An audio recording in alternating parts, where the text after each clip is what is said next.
What is up, guys? It's your boy Rick Kakis, and today Bungie just fully revealed Arc 3.0. So the complete remake of the Arc subclass for Titans, Warlocks, and Hunters, new abilities, new buffs, new debuffs, all of that stuff. So let's go over it all in this video and let's get started. Now, first things first, Bungie actually said one of the prime inspirations for Arc 3.0 was the 2009 action movie Crank 2 High Voltage starring Jason Statham. In that movie, he's an ex-hitman who has his heart stolen and replaced with a battery. To stay alive, he must keep his body electrically charged in increasingly outrageous ways. So they are trying to mimic that a little bit. You have to keep your Guardian charged by staying in the fight, by using arc abilities, arc damage, all of that stuff, and gaining benefits for doing so. So let's start here with one of the main new buffs with Arc 3.0, and that is Amplified. They say this is the key to the Arc 3.0 experience, but importantly, Bungie says players don't need to equip any specific aspects or fragments to become amplified. By default, all Arc classes become amplified after rapidly defeating targets with any Arc damage, and equipped aspects and fragments offer additional ways to become or benefit from being amplified. So, when you get amplified, here's what happens. They say an amplified Guardian is faster, both in terms of movement speed and in terms of their weapon handling, and more agile, able to perform long slides that can function as devastating setup for some of the attacks that follow. In addition, after sprinting for a few seconds, an amplified Guardian will gain another boost in speed, which is, quote, basically as fast as we can make our sprint animation go, end quote. Holy crap. But you're also going to be gaining a sizable PvE damage resistance buff and enabling an even longer slide ability. Bungie says, imagine full-on Metroid speed booster mode, only Samus is now wielding Galahorn. And they also say even if a player is no longer amplified, as long as they keep sprinting, the speed booster buff will stay active. And I mean, holy crap, guys, movement speed is a hugely valuable asset right now in Destiny 2. I mean, people use lightweight frame guns just to gain a tiny bit of movement speed. Any exotics that improve that, the transversive steps, are top tier. This could be really saucy, especially in PvP. But moving on from there, guys, they say on the debuffs side, Arc 3.0 is bringing two keyword debuffs to the party: Blind and Jolt. So they say blinded opponents in PvE won't be able to see, naturally, and will also be disoriented and unable to fire their weapon. In PvP, blinded opponents will have their screen whited out and their HUD removed for a short period of time, alongside a ringing audio effect simulating the ringing in the ears after a flashbang explodes. Now, jolted opponents who are damaged will periodically send slivers of chain lightning out to nearby enemies, damaging them in the process. Now, continuing from there, they say Arc 3.0 also democratizes ionic traces, which were previously available only to Middle Tree Warlocks. Now available to all classes, traces are objects that, when collected, will add energy for all your abilities. And so those are the Arc 3.0 things available for every single class. But now let's dive more specifically into, firstly, Hunters. Bungie says, for Hunters, we wanted to reward staying in close and being safe while you're in close quarters with an enemy, which is very difficult to do in a lot of our content. We wanted to give them tools to stay alive while they either closed the gap or were in a melee combo. That came primarily in the form of giving them crowd control tools. So they say, to that end, the Hunter's Arc Staff Super is returning. With Arc Staff, Hunters will be able to block and deflect projectiles with a press of a button, as well as perform an armored dodge where, upon dodging, the Hunter is more resistant to incoming damage.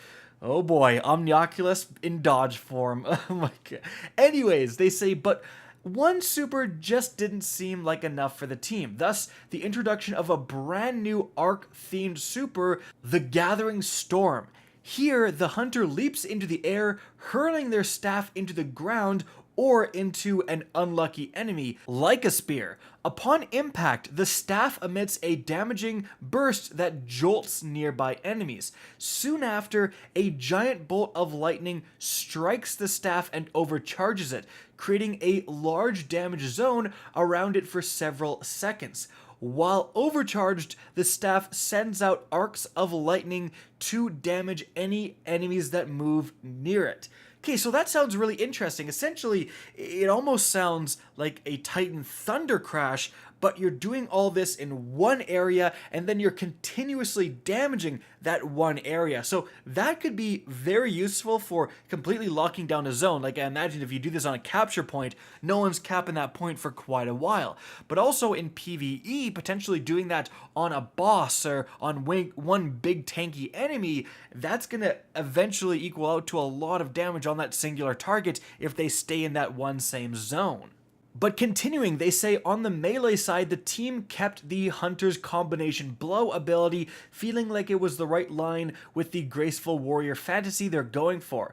Kills with combination blow will refund dodge energy, increase melee damage, and restore a small amount of health, allowing skilled hunters to chain their dodges and melee attacks into balletic bursts of beautiful fury. In addition, the disorienting blow melee returns, blinding opponents with a devastating palm attack while also now amplifying the hunter along the way.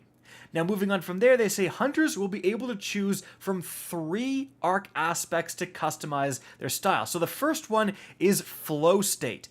Defeating a jolted opponent causes you to become amplified.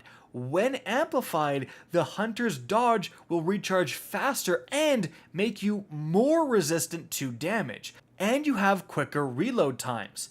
The next aspect is Tempest Strike. Allows the hunter to perform a sliding melee that launches an arc wave along the ground, dealing significant damage and jolting enemies in its path.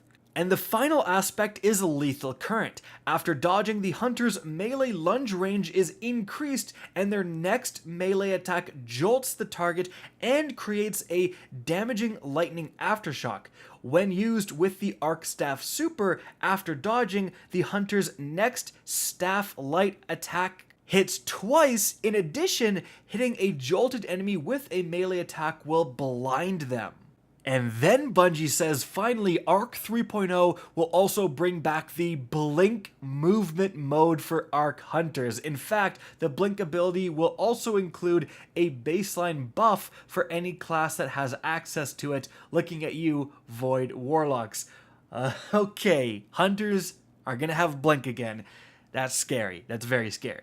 But moving on from there, we have Arc Warlocks. Bungie says 2 separate images were top of their mind, the Lightning Shaman and the Emperor Palpatine in full Lightning Fingers mode. So, there are going to be 2 supers available for Warlocks, Chaos Reach, where players were able to shoot a concentrated beam of arc energy, and Storm Chance, which is Emperor Palpatine, of course. But now, Storm Trance is going to be a lot better because it's going to get the old abilities of the top and bottom trees of the old Arc subclasses. So you're going to get Landfall, where you create a damaging shockwave underneath the player when you cast your Storm Trance, and Ionic Blink, where you can teleport briefly during your super. So you get both at the same time, apparently. That's kind of nuts.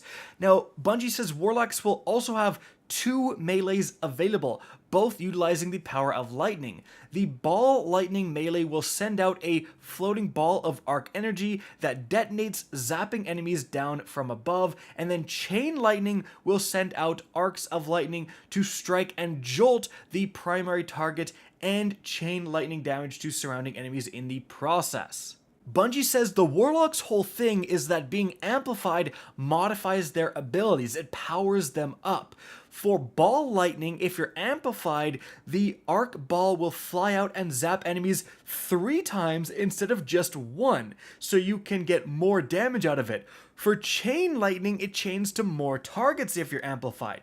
Then they say more specifically, while normal chain lightning creates a single set of chains that bounce between a set number of targets, when amplified, the ability creates 2 sets of chains that can potentially jump to twice the number of enemies.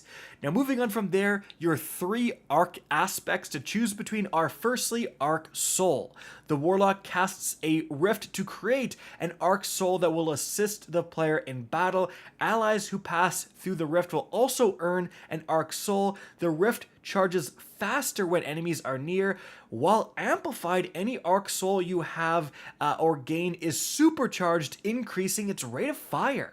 Then you have Lightning Surge. The Warlock activates their melee while sliding to transform into a ball of lightning and teleport forward, calling down a field of electrical bolts at the exit point that jolts targets. And lastly, you have Electrostatic Mind. Arc ability kills and kills on arc debuffed enemies create ionic traces. When you collect any ionic trace, you become amplified. But moving on from there, guys, we have lastly the Titans. And Bungie says you don't get to move the Arc Titan, they move you. The Arc Titan's ultimate goal is to punch you in the face, so a lot of what we did for Arc Titan is to try to figure how we facilitate fist-to-face contact as much as possible. So, that desire to punch all things manifests in a couple of devastating supers that are returning for Arc 3.0.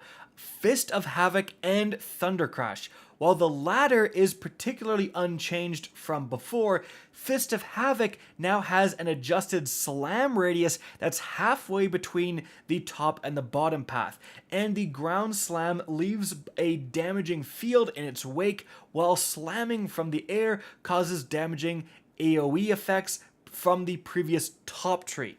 They say in the case of Thunder Crash and other abilities, uncoupling a subclass's abilities from the old subclass Diamond system will result in some substantial buffs depending on how players use it. But Bungie then says one of the biggest changes coming to the Arc Titan is the new Thruster class ability. They say by double tapping a button, the Titan bursts in their throttle direction at speed, performing a quick first-person evade, comparable in distance to a hunter's dodge. They say Arc is the damage type that's about mobility, so if we were going to add a mobility boost anywhere for Titans, it was going to be here. Holy crap, so Titans now have access to an insane movement ability, a dodge and Icarus dash? That's pretty nuts. Moving on from there, Bungie says for melee attacks, Titans will retain the Seismic Strike shoulder charge, which blinds enemies, but performing a Seismic Strike while amplified will increase the radius of the blind and the blinding effect will last longer.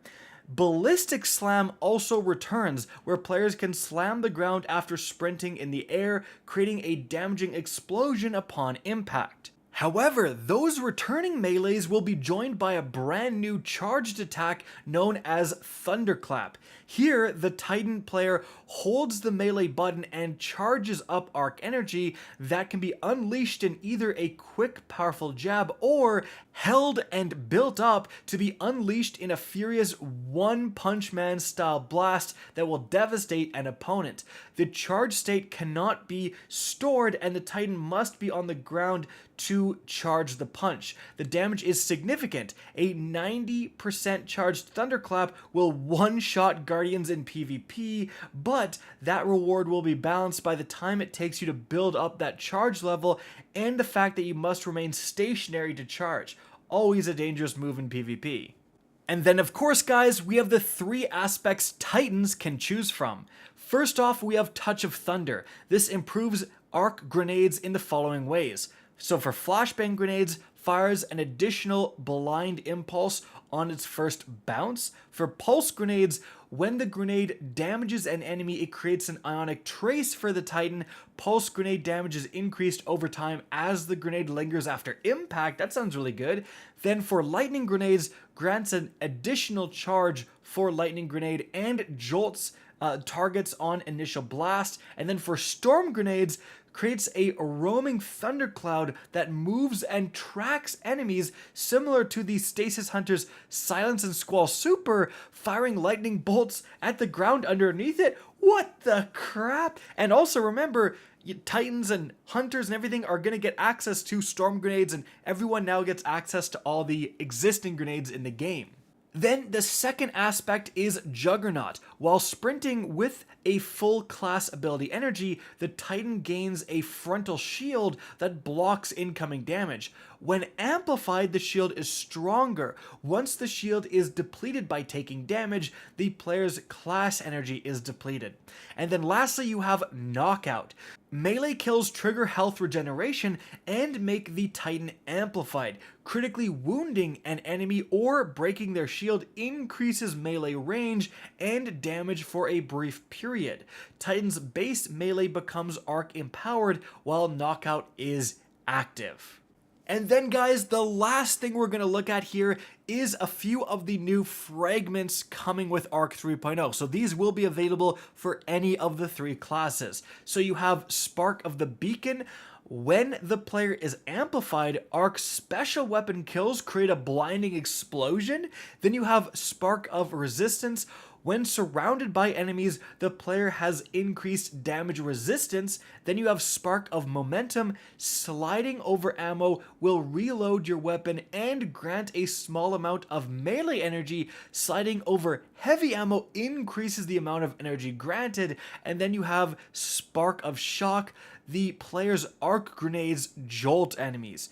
And so guys, wow, that is it for the Arc 3.0 reveal. This sounds pretty crazy, definitely more unique than I was expecting. We'll have to see how powerful it is in game, but so far it sounds pretty darn sweet, and I'm a little scared for the Crucible, but I always am. And so guys, that's it for the video. Hope you enjoyed and found this informative. If you did, please remember to help me out by simply rating and especially sharing this video. If you guys want to see more Destiny 2 content, so much of this, don't be afraid to slap that subscribe button. If you want to get in touch with me and keep up to date with the latest channel activity, the best way is to follow me on Twitter at RickCacus. That is linked in the description down below. Again, I hope you enjoyed the video, and as always, have a good day.